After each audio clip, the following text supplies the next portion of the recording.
terkait kajian akhlak atau nasihat-nasihat tentang akhlak secara bahasa atau secara linguistik. Dari segi kosakata, akhlak itu kata jamak. Jadi kalau orang baik secara fisik, orang Arab bilang kholqon, secara fisik. Kalau secara moral, orang Arab bilang khuluq atau akhlak. Lalu urgensinya dengan kita sebagai bangsa, sebagai umat Islam atau sebagai manusia, itu beberapa nabi, di antara pujian Allah kepada para nabi adalah karena kebaikan akhlaknya. Lalu kebaikan akhlak ini punya urgensi dalam agama jika akhlak itu benar secara hukum, secara halal haram. Ini yang jarang orang mengingatkan. Jadi misalnya begini, senyum itu sunat, itu baik gitu. Oke, kita sepakat senyum itu sunat. Tapi para penipu itu juga senyum, karena kalau tidak senyum itu tidak bisa nipu gitu. Mungkin wanita nakal ya juga senyum. Orang-orang bisnis yang bodong biasanya cara ngerayu juga pakai senyum. Maka senyum ini berstatus nilai ibadah setelah kepastian target itu halal atau dalam konteks sesuatu yang disahkan agama. Sekali ndak, maka yang menjadi tidak halal. Ya, tadi senyumnya orang yang mau nipu, senyumnya lembaga-lembaga atau apa yang bodong atau apa sajalah. Nah, ini yang jarang orang mengkaji. Maka sebelum mengkaji tentang akhlak itu penting, itu dikaji dulu status halal haramnya. Ya kayak tadi misalnya senyum itu sunat, senyum itu ibadah, kata Rasulullah tasaddaku walau bitalqati wajhin, bersedekahlah meskipun hanya dengan senyum. Itu setelah ada kepastian status apa? Halal. Tapi jika orang itu mau nipu itu juga pasti senyum. Orang yang mau menggoda lelaki juga pasti senyum, lelaki yang goda perempuan juga senyum. Dan kadang konteksnya ada dalam hal-hal yang dibenarkan syarat. Sehingga kepastian halal haram ini nomor satu. Terus kedua, akhlak ini yang menurut disiplin fikih memang agak jelimet ya, tapi nanti Anda mudah memahami. Akhlak misalnya ekspresi senyum atau ceria itu dianggap sunat. Kalau dalam fikih dianggap sunat. Sunat itu ya tidak sampai wajib. Tapi ada konteks tertentu yang sunat ini menjadi wajib. Misalnya kita sebagai dai ya, sebagai ustadz itu, orang-orang yang nakal ini bawaannya senyum, ramah. Tapi kita yang ustadz ini bawaannya merengut, cemberut, sehingga kecenderungan orang itu ngidolakan yang nakal. Nah ini penting saya jelaskan supaya orang itu bicara akhlak. Akhlak itu tadi saya katakan, senyum itu baik, ramah itu baik. Tapi setelah status hukumnya itu halal gitu ya. Jadi kalau sebelum status hukum itu halal, ini ya ramahnya menjadi tidak baik. Misalnya kamu punya istri cantik, kemudian dia ramah sama lelaki siapapun, kamu kan pusing. Terus alasannya ramah itu baik. Makanya di Quran diingatkan fala takhdu'na bil qawli fayatma'alladzi fi qalbihi marad. Orang-orang solihah, orang-orang yang afifah, wanita-wanita terhormat, jangan terlalu ramah sama lelaki lain, karena lelaki lain yang kamu ramahin, kalau kebetulan dia ada orang baik, pikiran ramah kamu ini ditafsirkan yang macam-macam. Nah, jadi ini karena saya sebagai kiai memang menekuni fikih, sehingga sebelum bicara jauh tentang hukum moral, itu pastikan dulu status halal haramnya.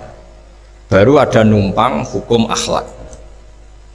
Sodako juga gitu, banyak orang dermawan gitu, ternyata nyuwun sewu memang uang korupsi sehingga mudah ngasih orang banyak, pas uangnya sendiri ternyata berat. Ini belum bisa dikatakan sodako karena bawaannya dermawan, karena uang saya saja. Jadi kepastian hukum ini harus ada dulu. Makanya dalam Islam fikih itu nomor satu, hanya nomor satu itu ya kepastian hukum. Baru di level apa aplikasi hukum itu penerapannya tatbikinya kalau dalam bahasa Arab butuh akhlak. Terus ketiga, cerita-cerita akhlak itu yang paling fenomenal itu kata banyak mufassir. Kenapa Saharatu Fir'aun? Jadi ketika duel, saya cerita sedikit. Musa ini punya banyak mukjizat. Nabi Musa ini punya banyak mukjizat. Mukjizat itu sesuatu yang luar biasa, nggak bisa dinalar oleh akal. Itu kalau orang baik disebut mukjizat, kalau orang buruk punya kemampuan ini disebut sihir. Ya. Tapi sama-sama punya kekuatan yang dahsyat. Sehingga ketika Nabi Musa punya kekuatan yang dahsyat ini, yang disebut mukjizat, Fir'aun cara berpikir yang bisa mengalahkan ini hanya sihir. Dipanggillah ahli sihir yang profesional, yang top lah. Dan mulai dulu itu wong ya seneng duit gitu. Jadi ahli sihir yang mau datang tapi berani berapa gitu. Jadi itu sudah mulai dulu gitu. Jadi sekunane kuno itu transaksinya itu ya harus berani berapa. Fir'aun katanya innakum idzal laminal muqarrabin, kamu tak jamin menjadi orang dekat saya. Jadi mulai dulu kalau dukung itu ya harus dapat jatah gitu. Jadi jatah orang dekat. Nah dulu itu apa menteri atau apa tidak tahu, tapi mulai dulu ya sudah gitu. Kata Fir'aun oke. Akhirnya pertarungan itu mau dimulai. Lah uniknya ketika mau dimulai itu Saharoh ini ahli sihir yang bawaan Fir'aun tadi, sewaan nih tadi, bayaran. Itu di luar dugaan Mas Andri, itu malah sopan sama Nabi Musa. Ditonton orang banyak padahal. Ditonton orang banyak karena Fir'aun tuh ingin Nabi Musa itu kalah. Musa kalau dia manggil. Tapi di luar dugaan itu para ahli sihir itu entah saking haibahnya, wibahnya Nabi Musa itu, jenengan dulu apa saya dulu? Monggo jenengan dulu apa saya dulu? Imma antulkiyah wa imma anahnul mulkin. Monggo jenengan dulu atau kita dulu. Jadi harusnya secara teori tarung itu semakin menteror atau ada gebrakan yang mengagetkan ini kan lebih mudah mengalahkan Musa. Tapi enggak, malah Musa ditanya, wahai Musa, imma antulqiyah wa imma anahnul mulkin. Monggo jenengan dulu atau kita dulu. Nabi Musa juga membalas yang sopan. Enggak, kalian dulu saja. Nah itu kata para ahli tafsir, barokahnya akhlak yang dilakukan Saharatu Fir'aun ini, al-qawwa fi qulubihim al-iman. Allah saat itu juga memberi iman. Jadi barokahnya sopan sama Nabi siapa? Musa. Jadi barokah akhlak paling fenomenal dalam dunia tafsir adalah ketika Saharatu Fir'aun mendapat berkahnya adab, berkahnya akhlak sampai iman. Sehingga kalau dalam khazanah-khazanah Islam, amal yang paling mudah diterima Allah itu diantaranya satu itu akhlak, dua sedekah. Dalam cerita-cerita kitab yang saya pelajari, sedekah juga gitu. Ada orang itu saking bejatnya, dia seorang kaya raya, itu saking bejatnya itu cara berpikir itu menurut dia ya rasional, tapi ngawur sekali. Dia punya putri cantik itu, ya tentu dia yang ngerawat. Terus dia ngenangan itu, wong anakku ayu dirabi wong liya. Walhasil itu dia punya rencana menikahi anaknya sendiri. Itu kan sebejat-bejatnya orang. Dan dia cara berpikir itu begitu, memang namanya orang Majusi, tidak beragama. Tapi ketika dia, banyak ulama yang bilang namanya orang ini Bahrom. Tapi siapapun namanya itu, cerita ini populer di literasi, di khazanah-khazanah atau di referensi kita. Pas malam pertama mau menggauli putrinya, ada janda sepuh itu notok pintunya ya, supaya dikasih sedekah. Itu anehnya dia itu tergerak untuk memberi. Ketika mau memberi, si janda ini berubah pikiran, wong saya ini muslimah kok minta orang kafir. Tidak jadi minta, tapi lari ketika dikejar lari. Setelah di rumah melihat anak-anaknya itu menangis, Mas Andri, kembali lagi minta. Setelah mau dikasih, lari lagi sampai 3 kali. Singkat cerita si Bahrom ini lalu tetap ke rumahnya dan ternyata mendengar anak-anak menangis karena kelaparan. Dia tergerak hatinya, itu membawa cara Indonesia, membawa beras sendiri, membawa roti sendiri, semua keperluan itu dicukupin, dibawa sendiri, diantarkan. Dan uniknya saat itu juga dia berpikir waras langsung, nggak ingin lagi menggauli anaknya, nggak ini lagi. Jadi barokahnya sedekah itu dilakukan orang kafir, itu langsung ada berkah. Sampai saat itu dia iman, dan hebatnya ada seorang wali di era itu mimpi disuruh menghormati si Bahram ini, bahwa ini umat saya, ini walhasil itu sampai diapresiasi. Nah, lagi-lagi kembali ke sedekah. Jika ada orang netral, misalnya orang netral ya diajak baik ya mau, diajak buruk ya mau, belum punya berpendirian, juga belum punya karakter, belum punya status yang permanen, ya solehnya masih amatir, faseknya ya masih amatir. Kemudian terus ada kompetisi, alam raya ini kan kompetisi. Ternyata yang tukang sedekah, yang mudah memberi itu yang fasik, yang ini pelit. Jangan-jangan kita disalahkan Allah ketika orang yang netral ini jadi orang fasik. Karena apa? Kenangannya dengan orang fasik mendapat keenaan sedekah atau servis, kenangannya sama orang soleh tidak mendapat, malah dikongkon terus jadi panitia pengajian, kan kesel kan? Nah, kalau dibebani terus, sehingga diantara ciri agama ini qalilul ma'unah, agama ini harus berbiaya murah. Itu hal-hal yang harus kita perhatikan. Nah, kecuali ini sudah orang yang punya karakter, memang sudah orang soleh, memang bawaannya ingin mendukung yang kanan, yang ahlul yamin, ya, hanya suka kebaikan. Ini kan kita bicara orang yang belum punya karakter. Kalau yang soleh kan karuan, dirayu yang ini sudah ada mau, meskipun yang ini ngel-ngel terus tetap nggak masalah yang kanan ini. Nah, ketika kita ngelola anak Mas Andri ini, Mas Dwi ya, ini karena yang ada jadi saya pakai contoh. Saya punya kenangan dalam hal ini itu sangat miris ya. Ada orang sepuh soleh, cerita anaknya itu sekarang kerja di Jakarta tidak sholat, padahal itu ya orang soleh, orang baik. Dan dia kenapa datang ke saya? Karena minta maaf, dulu pernah dengan tanda ketik pernah menyalahkan bapak saya, menyalahkan kiai-kiai yang lunak. Bapak saya dulu ya di dalam ada TV, ya ada sepeda motor, ya umumnya orang. Ternyata kasusnya itu sederhana Mas Andri. Anaknya kiai ini, orang soleh lah, itu karena saking ketatnya itu di rumah nggak ada TV, juga nggak ada motor.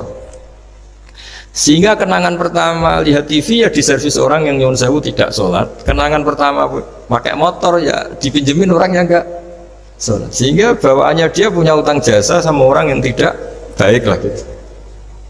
Akhirnya ini nggak jadi idola, orang tuanya meskipun soleh nggak jadi idola. Dan orang tuanya itu nggak punya TV supaya waktunya nggak habis untuk nonton TV, nggak punya motor biar nggak keluyuran. Niatnya baik, sangat baik. Tapi karena terus ini tuh tadi kembali ke tadi al-insan abdul ihsan, manusia itu budaknya kebaikan. Kenangannya lihat TV ya sama orang yang nggak bener ini. Kenangannya pakai motor ya pakai. Akhirnya ikut merantau ini ke Jakarta. Singkat cerita terus akhirnya dia katut temannya yang nggak sholat. Dan ini yang di sini jika kamu mengelola agama ini secara tidak simpatik, lanfaddu min khaliq, pasti orang itu bubar. Nah, singkat cerita terus karena dia mungkin orang soleh ya, tetap doanya didengar Allah. Dia nangis-nangis berdoa di depan Allah, terus minta maaf sama kiai-kiai yang pernah disalahkan, yang terlalu longgar sama anaknya. Karena bapak saya termasuk orang yang longgar. Mbah Mun saya tahu di dalamnya ya ada TV, ada motor, umumnya anaknya difasilitasi. Lalah anaknya itu terus diparingi Allah tobat kembali, terus dia menservis anaknya dengan umumnya orang. Jadi yang bahaya itu bukan tidak ada TV-nya, tapi kenangan pertama tahu TV ini. Bagi anak yang nggak pernah lihat TV itu kan diberi hak lihat TV itu spesial. Sama bagi anak yang sama sekali nggak ada motor itu kan dikasih pinjaman motor itu kan spesial. Jadi kesimpulan dari ngaji akhlak ini harus dikawal supaya mengawal kebaikan. Jangan sampai anak kita, keluarga kita punya utang jasa sama orang yang nggak benar sehingga dia ngidolakannya orang yang nggak. Ya tadi misalnya kadang-kadang orang nggak benar itu ketemu temannya, ayo ngopi-ngopi, beres. Yang ini kita sebagai orang tuanya mau ngopi saja tanya, jam segini kok ngopi? Apa saja salah. Jadi bawaannya di rumah disalahin, bawaannya di luar dibebasin. Akhirnya kenangannya kan ini buruk. Nah, ini hal-hal seperti ini yang kita harus hati-hati lah ngelola kebenaran. Makanya ada cerita di kitab Risalah Qusairiyah juga diulang lagi di Ihya. Ada orang Majusi, ya bayangkan dulu Dulu itu kan padang pasir, di jalan nggak ada air, juga nggak ada warung, Mas Andri, juga nggak ada ATM. Jadi bayangkan dulu. Jadi cerita ini harus dibayangkan dulu. Kalau sekarang kan nggak kebayang ada orang kelaparan di perjalanan. Makanya dulu tuh hukumnya ekstrim. Siapa yang iman billah wal yaumil akhir harus memuliakan tamunya. Dulu tuh ukuran memuliakan tamu tuh nomor satu ya dikasih makan. Sehingga kalau ada tamu dari jauh, Nabi itu kalau nggak bisa ngasih makan dilelang. Siapa sahabatku yang bisa ngasih makan? Karena orang itu sekali mertamu ya memang kelaparan betul. Perjalanan 2 hari nggak ada warung, nggak ada ATM, nggak bisa mampir ke kantor cabang minta fasilitas kan nggak bisa. Kalau pejabat kan bisa dari Jakarta mampir Semarang, Semarang mampir Kragen bisa. Singkat cerita dilelang sama dia. Siapa yang bisa? Masyhur kan cerita itu, ada orang yang sebetulnya miskin, saya ya Rasulullah, ternyata yang dikasihkan itu makanan jatah apa? Anaknya, kan masyhur cerita itu. Kata dia pulang, terus lampunya pura-pura dimatikan, terus anaknya disuruh menidurkan, terus dia pura-pura nemani makan, padahal hakikatnya yang makan itu hanya tamunya. Saat itu juga Allah menurunkan wahyu kepada Rasulullah SAW. Allah memuji perilaku sahabat ini karena bisa ngasih makan tamu. Jadi dulu itu yang namanya tamu itu kalau nggak dihormati taruhannya nggak iman, karena nasibnya sampai seperti ini karena dulu seperti itu. Nah, kembali lagi ke cerita tadi. Tamu, apa makanan atau tamu atau apa sajalah, itu servis sosial ini nomor satu. Kalau enggak, seorang lagi ya, kalau enggak, itu ya orang terus enggak simpati.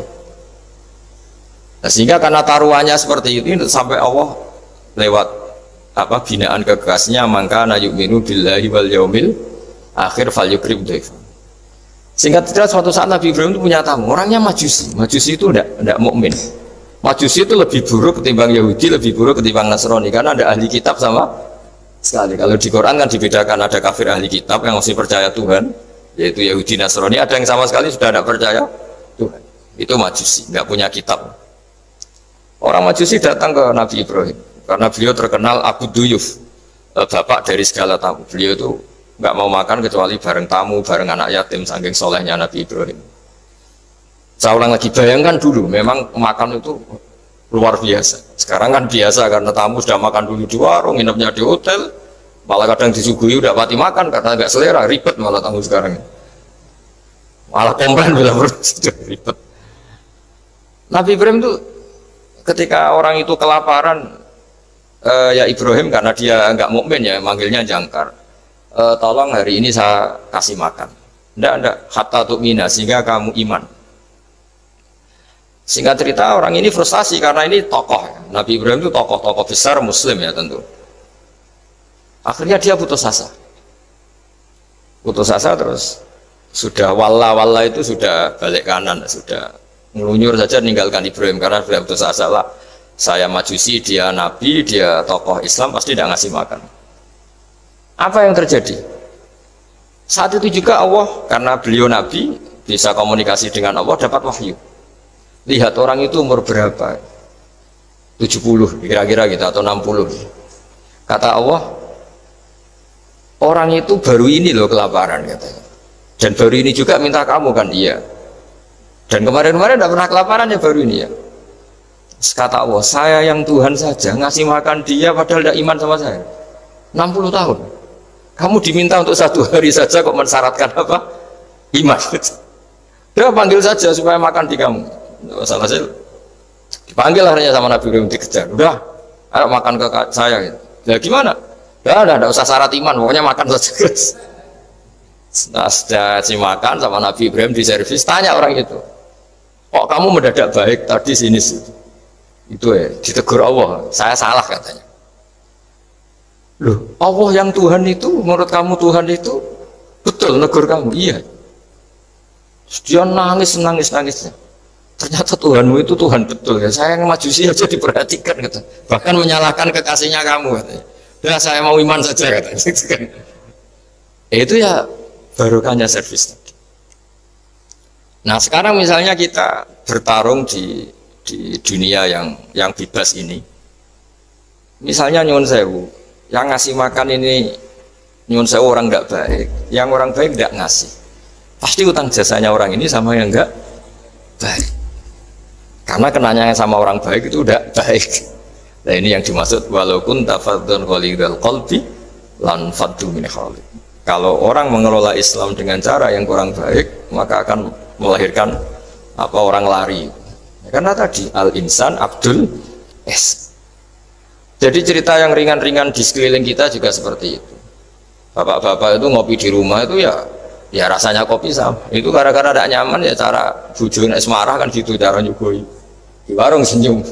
Akhirnya milih di warung. Karena di warung dapat senyum, di rumah dapat. Ya sudah. Semuanya semua proses sosial itu seperti itu. Nah mau saya di sini bayangkan itu anak-anak kita gitu. Kenangannya dengan kita, dengan bapaknya, dengan ibunya ini kurang baik.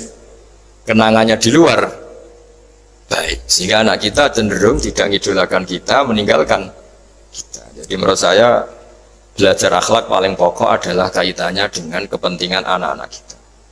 Saya bukan niat sombong ya, saya itu alhamdulillah sampai sekarang itu masih sering mandikan anak saya, jalan-jalan sama anak saya. Hak-haknya, bahkan saya ini punya ajaran yang agak unik. Tapi istri saya sudah menerima, dulu ya sempat janggal-janggal untuk iskal, sekarang sudah menerima. Saya punya anak yang biasa ikut adik saya di Fuad itu masih kelas 2 SD. Mulai kelas 1 SD, mulai kelas 2 saya bilang, kalau kamu ingin jajan, bapak pas tidur bangunkan. Padahal anak saya itu punya santri, punya banyak yang bantu. Dulu istri saya protes, itu kan melatih anak nggak sopan karena bangunkan orang tua. Enggak, kata saya, sopan itu nomor 2, nomor 1 itu hukum. Terus saya beri penjelasan. Yang paling berhak atau yang paling boleh dingel-ngelno anak, dingel-ngelno anak itu ya diganggu anak. Itu ya orang tuanya. Masa anak mau jajan yang harus ribet pembantu, mana anak mau jajan yang harus ribet orang. Yang paling boleh diganggu oleh anaknya ya orang tuanya. Itu hukum kata saya.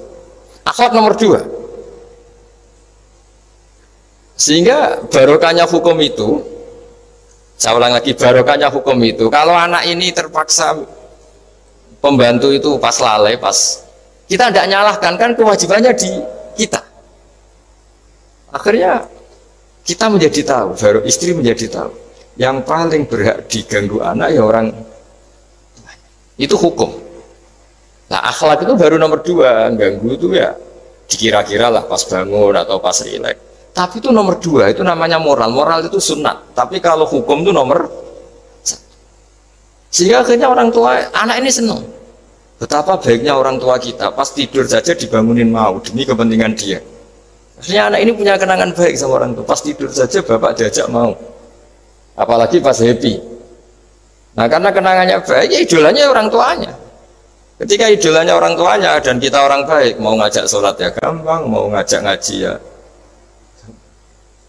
Bayangkan kalau kenangannya dia dimintai uang nggak boleh, bentak, salah jam kayak atau salah jadwal atau apa, salah momentum, masa anak kecil diwalate salah, pakai momentum pakai apa? Nah, ketika kita ngangkon belajar sudah susah karena kenangannya ndak baik. Jadi kunci daripada lah ini makanya saya bilang berkali-kali. Oke kita belajar akhlak, belajar moral, tapi nomor 1 itu hukum. Saya ulang lagi hukum. Karena agama ini ciri khasnya itu hukum. Hukum itu ketentuan. Jadi aturan Islam itu detail. Misalnya saya belum haji, ya sudah. Sebagian harta saya jatah untuk haji itu sudah tidak milik saya, harus dianggap miliknya haji. Sehingga kalau saya meninggal setiap saat, yang boleh diwaris oleh anak cucu saya hanya yang melebihi dari biaya haji. Makanya di Indonesia disebut gaji amanat. Gaji amanat itu orang yang sebetulnya sudah mampu haji tapi tidak kober haji. Itu kalau sudah meninggal harus ada jatah haji yang dianggarkan untuk haji apa? Amanat. Baru sisanya boleh diwaris. Karena ini hukum. Nah nanti di akhirat juga Allah pakai hukum. Kalau ada anak nggak sholat, yang pertama disalahkan orang tuanya. Kenapa ini tidak sholat? Semua kesalahan anak-anak kita adalah dibebankan ke kita. Ya, jadi saya mohon cerita-cerita akhlak ini jangan sampai hanya nyuwun sewu moral dengan arti kenyamanan sosial, tapi kembalikan ke Allah dan apa? Rasul. Sehingga ini yang terakhir saya cerita hadis yang populer sekali. Ada 3 hadis yang populer dan ini sampean semua pasti hafal. Maka na yu'minu billahi wal yaumil akhir fal yukrim jarahu. Terus ada yang fal yukrim dhaifahu. Terus yang ketiga fal yakul khairan aw liyasmut. Berkata baik atau kalau nggak bisa berkata baik ya apa dia. Nah, itu uniknya Islam itu apa, Mas Dwi? Uniknya Islam itu tidak pernah membolehkan umatnya terdikte oleh sosial, Mas Andri, nggak boleh. Tapi hanya terdikte oleh ketentuan Allah dan Rasul. Jadi Allah cara ngendikan, kalau kamu iman kepada Allah dan Rasul, iman kepada Allah artinya apa? Allah memerintahkan kita berbuat baik sama tetangga, sama tamu, maka lakukan itu. Sekali tidak demi Allah dan Rasul, berarti Anda didikte oleh hukum sosial. Kalau tetangga baik ya kita baik, kalau dia buruk ya kita ikut buruk. Itu artinya apa? Kita tidak didikte oleh hukum Allah dan Rasul, tapi didikte oleh hukum apa? Sosial. Islam itu agama yang hubungannya manusia itu dengan Allah, bukan dengan sosial. Sehingga ketika baik sama tetangga pun itu karena perintah Allah. Sehingga kalau suatu saat kecewa tetangga kita itu kurang ajar misalnya, ya kita tetap nyaman saja karena kita baik itu atas perintah Allah. Makanya masyhur di kalangan ahli hadis ada dawuh Nabi, la takunu imma'atan. Taquluna in ahsanan nas ahsanna wa in dolamuna dolamna. Kamu jangan jadi orang yang didikte sosial. Kalau orang baik kamu baik, kalau orang buruk kamu ikut buruk. Itu namanya orang yang nggak punya prinsip. Tapi walakin wattinu anfusakum, kata Rasulullah, kuatkan prinsip kamu. Jika manusia baik kamu akan baik, dan manusia ketika buruk kamu pun tetap ingin baik. Nah, dengan demikian ini berarti kebaikan kamu itu atas perintahnya Allah dan Rasul, bukan atas nama sosial. Sehingga misalnya ada orang birrul walidain, ibunya bawaannya cerewet, mbahnya cerewet, ya tetap baik. Tapi kalau kamu didikte sosial, sekali ibu kamu bawel, males lah ketemu ibu bawel. Nah, ini berarti kamu belum didikte Allah dan Rasul, tapi didikte hukum apa? Sosial. Sehingga untuk menutup mauidhah ini, saya sering cerita di mana-mana di kitab Ihya itu ada cerita, ada seorang pemuda yang kurang ajar sekali. Ada kiai dipanggil, Pak Yai silahkan ke rumah saya. Ya kira-kira cara sekarang mungkin 500 meter datang. Setelah sampai depan rumahnya, sudah Pak Yai saya tidak punya kebutuhan sama kamu. Itu kiainya senyum, rileks. Setelah sampai rumahnya dipanggil lagi, Pak Yai mohon ke rumah saya. Kiainya ke situ lagi asik kan? Terus setelah sampai rumahnya pemuda tadi, sudah pulang aja saya tidak butuh kamu. Sampai 3 kali. Dan kiainya tuh asik, ceria gitu. Pemuda itu kagetnya bukan main. Kenapa Pak Kiai tidak tersinggung? Malah senyum-senyum. Jong kata orang Jawa ini.